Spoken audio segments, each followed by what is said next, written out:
A very good morning, everyone. Today, we shall be discussing about the trade practices of Harappan civilization, and we'll also discuss about the weights and measures which were used during the Harappan period. Before starting that, I have a few questions for you people. I want you people to answer in my comment box. सभी को नमस्कार. आज हम हड़प्पा सभ्यता के समय में जो व्यापार प्रचलित था उस पर चर्चा करेंगे. और डिस्कशन शुरू करने से पहले कुछ प्रश्न हैं आप लोगों के लिए. बहुत सिंपल प्रश्न हैं, आप उन्हें देखिए और कोशिश कीजिए कि कमेंट बॉक्स में उन्हें उनका उत्तर दीजिए आप. पहला प्रश्न है, मेसोपोटामिया शब्द का क्या अर्थ होता है? दूसरा है, सिंधु घाटी सभ्यता के अतिरिक्त आप किन नदी घाटी सभ्यताओं के बारे में जानते हैं? और तीसरा, हड़प्पा कालीन लिपि के विषय में एक शॉर्ट नोट बनाइए. शॉर्ट नोट का क्वेश्चन आप लोग पेपर पे कीजिए, उसे आप कमेंट बॉक्स में मत करिए, ठीक? तो जैसा कि मैं कोशिश करता हूँ कि हर वीडियो की स्टार्टिंग में एक रिलेटेड मैप आपको दिखाया जाए, तो ये जो मैप है ये हड़प्पन सिविलाइजेशन और मेसोपोटामियन सिविलाइजेशन दोनों के एरियाज़ को दिखाता है. ये एरिया है हड़प्पन्स का और ये एरिया है मेसोपोटामियंस का. As you all know, Harappa Bharat में है. आज तो पाकिस्तान में है, लेकिन हम भारतीय उपमहाद्वीप की बात कर रहे हैं क्योंकि 1947 से पहले वो सब कुछ इधर ही था. और जो मेसोपोटामियन सिविलाइजेशन है वो इराक के अंदर है, इराक. और हड़प्पन्स इंडिया या इंडियन सब कॉन्टिनेंट कह दीजिए, इंडियन सब कॉन्टिनेंट, इंडियन सब कॉन्टिनेंट. तो एक बार जो इम्पोर्टेंट साइट्स हैं आप लोग प्लीज़ देख लीजिए, आपको याद होनी चाहिए. भारत के जो स्थान हैं मैं उनको हरे से करूँगा. हड़प्पा, मोहनजोदारो यहाँ पर है, ठीक? और जो मिडल ईस्ट या वेस्ट एशिया के जो रीजन्स हैं उनको मैंने हाईलाइट कर रखा है, वैसे भी एरोस के थ्रू. अरक या यूरक, आर या उर, बहरीन, दिलमन, मगन, ठीक है? तो ये कुछ नाम बड़े फ्रीक्वेंटली यूज़ होंगे आज के डिस्कशन में, तो प्लीज़ आप इनकी लोकेशन को एक बार दोबारा देख लीजिए.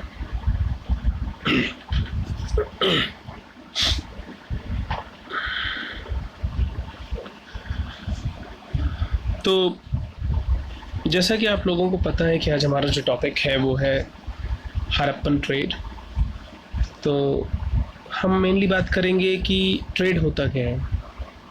बहुत आसान सा सवाल है, अगर आपके सामने रखा जाए कि आप ट्रेड किसे कहते हैं, तो आपके मन में आएगा कि भाई जब हम कुछ खरीदते या बेचते हैं तो उसको हम ट्रेड कहते हैं.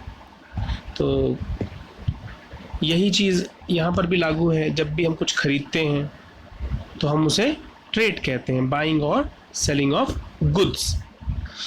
अब अगर आज की बात करें तो आप लोगों के पास रुपया है और आप उस रुपए को ले जाकर मार्केट में जो भी आपकी इच्छित वस्तु है या सेवा है वो आप ले सकते हैं.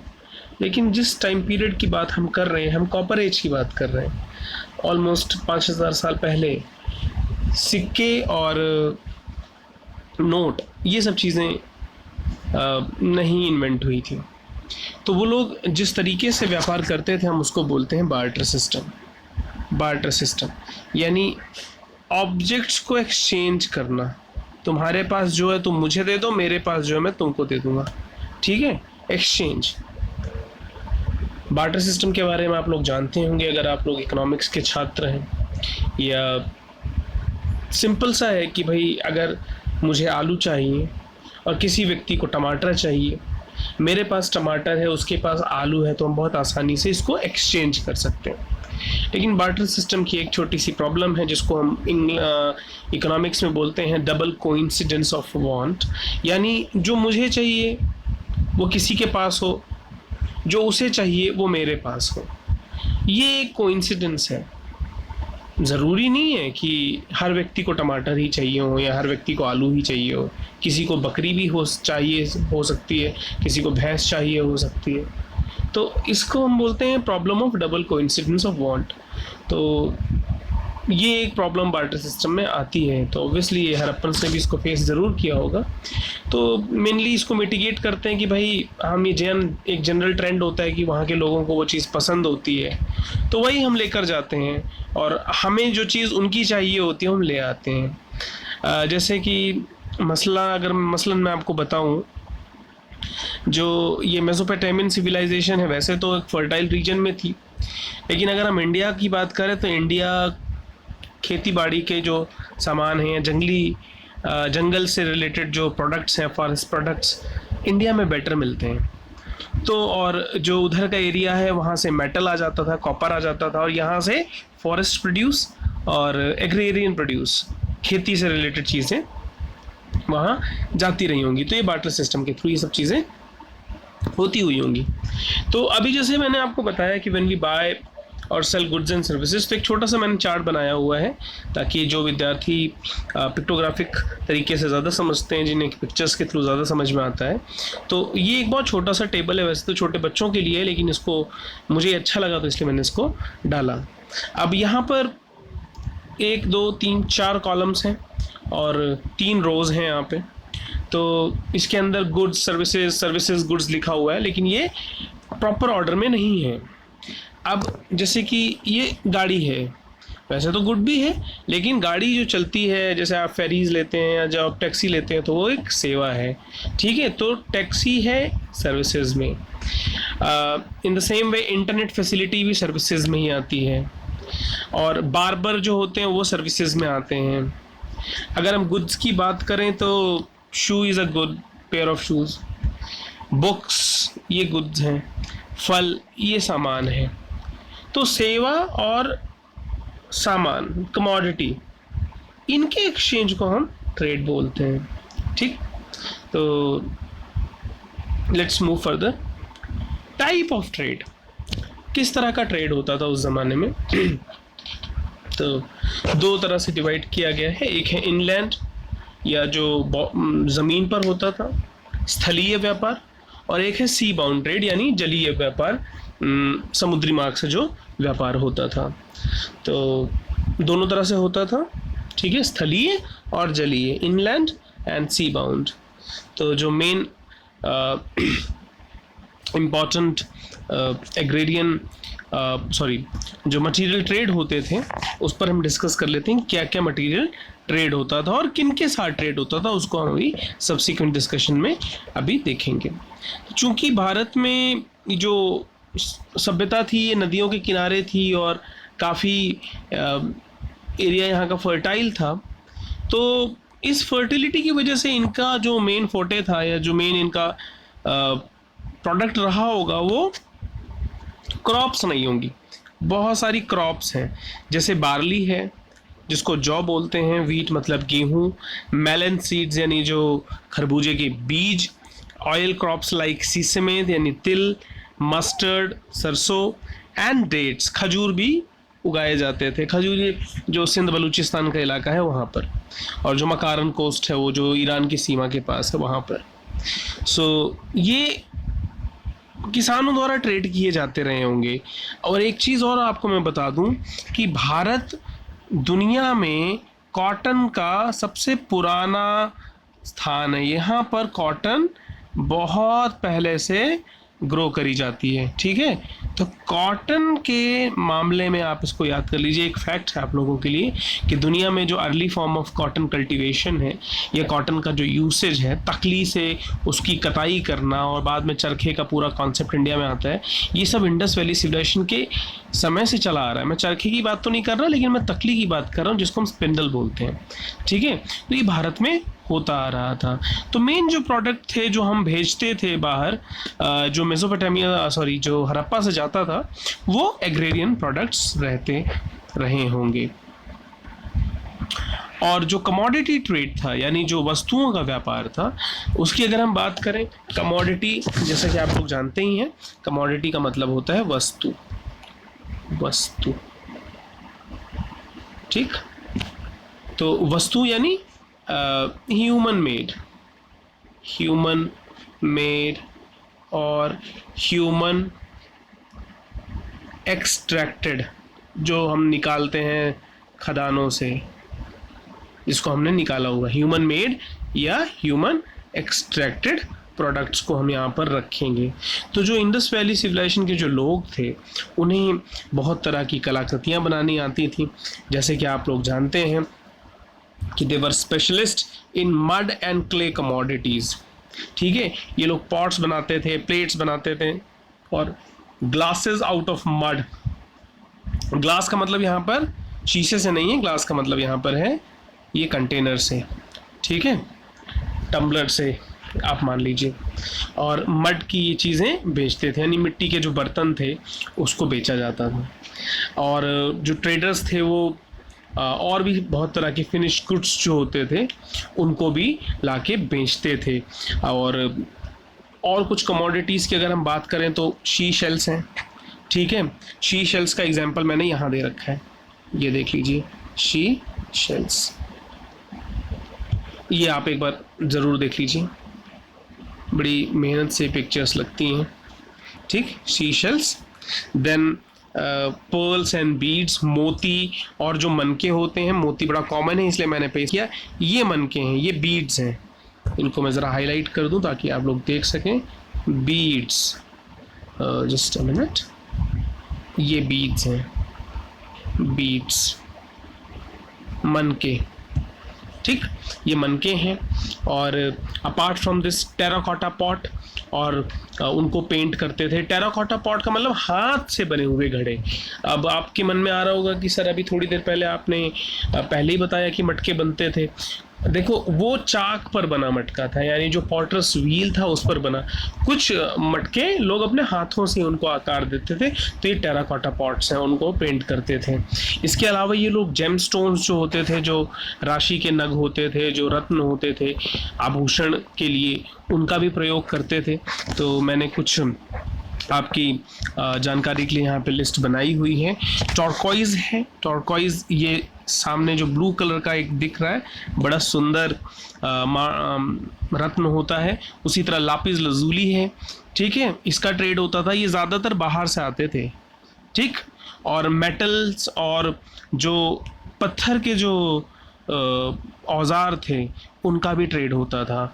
मेटल के जैसे यहाँ पे कॉपर का लोटा है, ये सब भी बनता था कॉपर का, ठीक है। तो these were the important things which were traded. हम जो बाहर से या लाते थे या उनको भेजते थे, ठीक है। ये इम्पॉर्टेंट कमोडिटीज़ हैं। थोड़ा इसको आप एक बार दोबारा से एक बार देख लीजिए, और इनमें से प्लीज़ जो जितना मैंने हाईलाइट किया हुआ है इसको ज़रूर देखिए आप, और नोट डाउन भी कीजिए।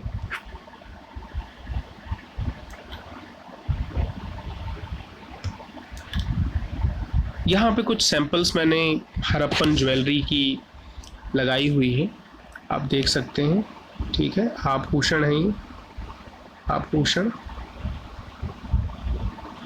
और ये मिट्टी के बर्तन हैं, मिट्टी के बर्तन, ये भी वो बनाया करते थे, ठीक। अब कुछ इम्पॉर्टेंट ट्रेडेड कमोडिटीज़ जिनका व्यापार होता था उनकी मैंने लिस्ट बना रखी है, और बहुत ये आपके एग्जामिनेशन पॉइंट ऑफ व्यू से भी इम्पॉर्टेंट है। जब आप ट्रेड की बात करेंगे तो आपको ये पता होना चाहिए कौन सी चीज़ कहाँ से आती थी। और जैसे सीशेल्स की बात हमने करी थी, जो शंख होते थे या जो शेल्स होते थे वो कहाँ से आते थे? वो आते थे नागेश्वर और बालाकोट से। ठीक है, नागेश्वर गुजरात में है और बालाकोट आज पाकिस्तान के पास है, कराची के पास। ठीक है, लपीज लजूली जो था, लपीज लजूली आता था शॉर्टुघई से। लपीज लजूली भी जो पीछे वाली स्लाइड्स में दिखाया था मैंने आपको, ये आता था अफगानिस्तान से। फिर कार्नेलियन जो था ये आता था भाड़ूच लोथल से। इसी तरह स्टीटाइट पत्थर आता था राजस्थान से। फिर कॉपर जो आता था वो राजस्थान के खेतड़ी माइंस, यहाँ मैंने नंबरिंग कर दी है, इधर भी नंबरिंग कर दी है तो आपको आसानी हो जाएगी। तो कॉपर आता था खेतड़ी राजस्थान से और ओमान से भी आता था। प्लस गोल्ड जो आता था वो आता था आपके कर्नाटका से। कर्नाटका शुरू से ही बड़ा फेमस है और आज तक फेमस रहा है। कर्नाटका में एक बड़ी फेमस गोल्ड माइन है जिसको कोलार गोल्ड फील्ड बोलते हैं। और कर्नाटका का एंशिएंट टाइम्स में अशोकन पीरियड में नाम जो था वो सुवर्णगिरी था। ठीक है, फिर जो मिनरल्स आते थे वो आते थे आपके अफगानिस्तान से एंड ईरान से। फिर जेड एक टाइप ऑफ जेमस्टोन है, वो आता था आपके चाइना और सेंट्रल एशिया के बदख्शां एरिया से। ठीक, फिर जो लकड़ियाँ आती थी वो या तो सेंट्रल इंडिया से आती थी या फिर वो हिमालय पर्वत से आती थी।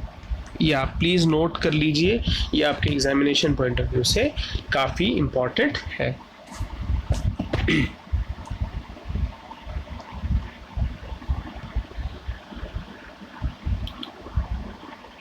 अब हम फॉरेन ट्रेड की बात करते हैं, जैसे कि फॉरेन रिलेशन ऑफ हड़प्पन्स।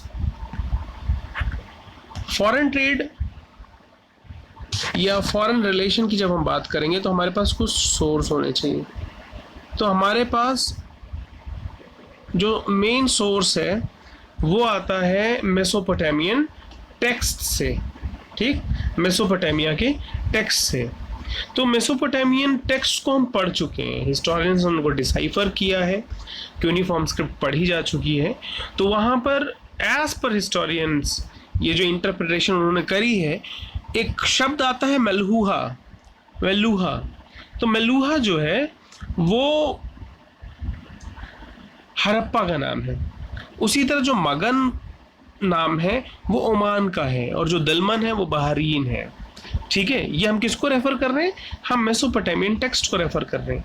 तो मेसोपोटामियन टेक्स्ट में सैरागॉन ऑफ अक्कड ने ये बात बोली है कि उसके किंगडम में दिलमन, मगन और मेलुहा से जहाज आके उसकी कैपिटल के पास रुकते हैं यूफ्रेट्स नदी में। ठीक, अब दिलमन क्या है? दिलमन है बहरीन। मगन क्या है? ओमान। और मेलुहा क्या है? मेलुहा है इंडिया, या आप कह सकते हैं हड़प्पा। और एक छोटी सी गलती है यहाँ पे, मेलुहा की स्पेलिंग थोड़ी सी यहाँ पे मिस्टेकन है, तो प्लीज़ आप इसको यहाँ से चेंज कर लीजिए, इसको आप करेक्ट कर लीजिएगा।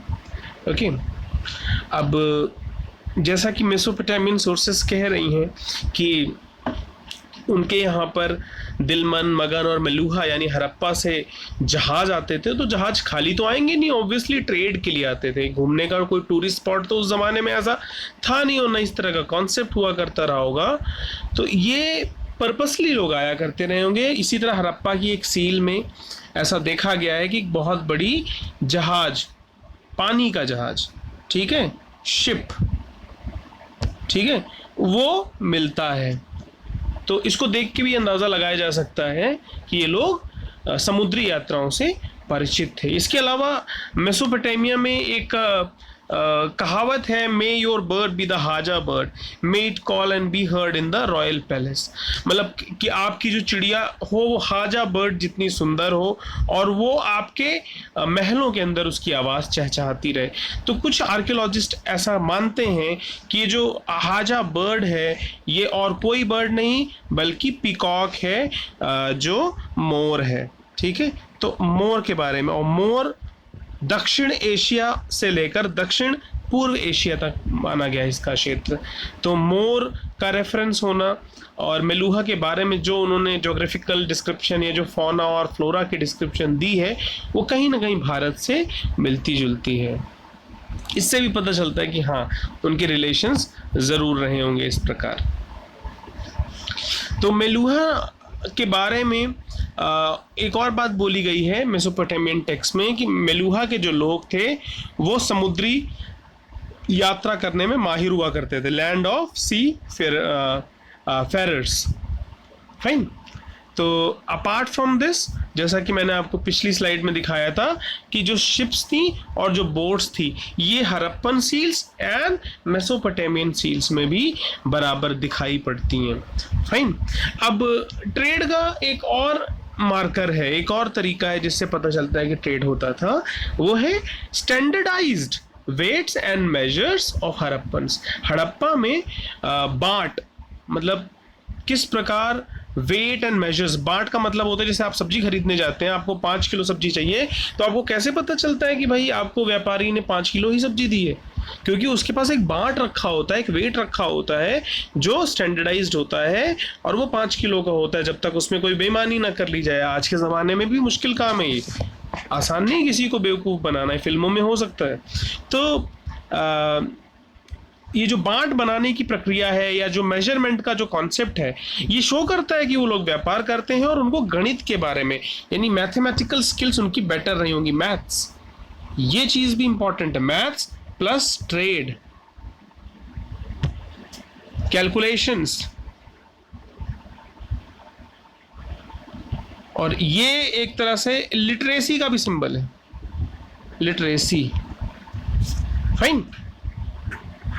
तो जो हड़प्पन्स थे वो वेट एंड मेजर्स को यूज़ किया करते थे और इनके बारे में बताया गया है कि ये कमर्शियल और बिल्डिंग पर्पस के लिए, कमर्शियल पर्पस के लिए भाई आपको कुछ सामान खरीदना है तो आपके पास एक पूरा स्टैंडर्डाइज्ड वेइंग टेक्निक होनी चाहिए, तो वो हड़प्पन्स के पास थी। प्लस बिल्डिंग्स बनाने के लिए आपने देखा है कि पिछले वीडियोस में आपको मैंने बताया था कि ये लोग आर्किटेक्चर में भी बड़े माहिर थे और स्थापत्य कला इनकी बड़ी उन्नत थी, 90 डिग्री पे कट करती थी रोड्स, इनकी ग्रिड पैटर्न फॉलो करते थे, प्राइवेसी का इतना ध्यान रखते थे। तो ये सब चीज़ें तभी पॉसिबल है जब इनको मैथमेटिकल कैलकुलेशंस करनी आती हों।